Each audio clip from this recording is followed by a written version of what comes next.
Zealand and Australian productivity commissions can be looking at economies closer together? That's not a road to a common currency. No, that's definitely off the table. You see what's happened in Europe. How else can the economy? Well, I think that's a challenge. I mean, there's a lot of good stuff that's been in there over the last 30 years. I mean, all the low-hanging fruit's gone. And a lot of things that we do or have done, well, Apple's, WTO's resolved that. Tasmania's a little slow, but we're getting there. So basically, I mean, my view of it is, the pretty easy stuff's actually been resolved.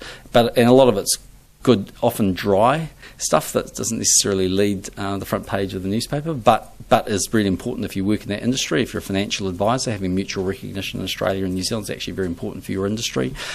We are looking for something in 2013 that would be significant enough to catch the attention of New Zealanders and Australians. We may not get that answer from the Productivity Commission, but we'll keep looking. Well, we don't know yet. If you get a good idea, email me. Yeah. Well, that's what we're looking at. They're the things we might better do. Let's have a wait and see. Any specific examples? I won't speculate on today. We've literally sat down and said, look, let's find something if we can decent for 2013, but wait and see. It's not necessarily in the longer term. I mean, all of the technological advantages we have now allow us to make that process easier and easier. You're aware that we're obviously trialling that. Our Coolangatta Smart Gate now, so you can actually go through both your exit and entry in one location. There's a capital cost if we were to roll that out further, but it's been hugely successful. Might add that New Zealanders have actually been better adopters of Smart Gate on a per capita basis, I think, than Australians. And it applies not just to Australia, but other places. But, the challenge only with, if you were to go back to the days where we didn't have a passport, I mean, that is always technically possible.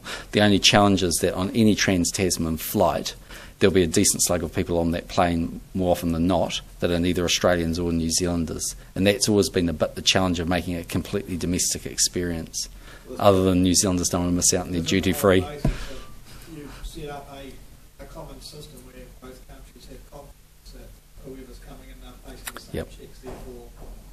And there are lots of things we're doing. I mean, electronically now we're starting to scan bags so that those images are there when you get there and the bags are cleared quicker and all of those sorts of things. There's lots of things we can do. So, I mean, one option is, obviously at the extreme, well, not the extreme end, but at the most easiest end would be what you have in Europe where, within the European Union, basically you don't need your passport. And at the other end it would be, as it was in the past, SmartGate takes us somewhere in the middle. Maybe we can do a bit more. Let's look at that.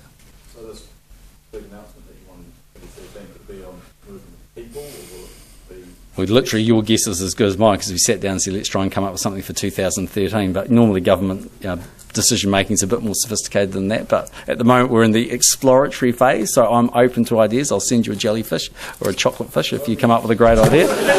Or add a jellyfish as well. Jelly chocolate fish. There's plenty of them at Omaha Beach, actually.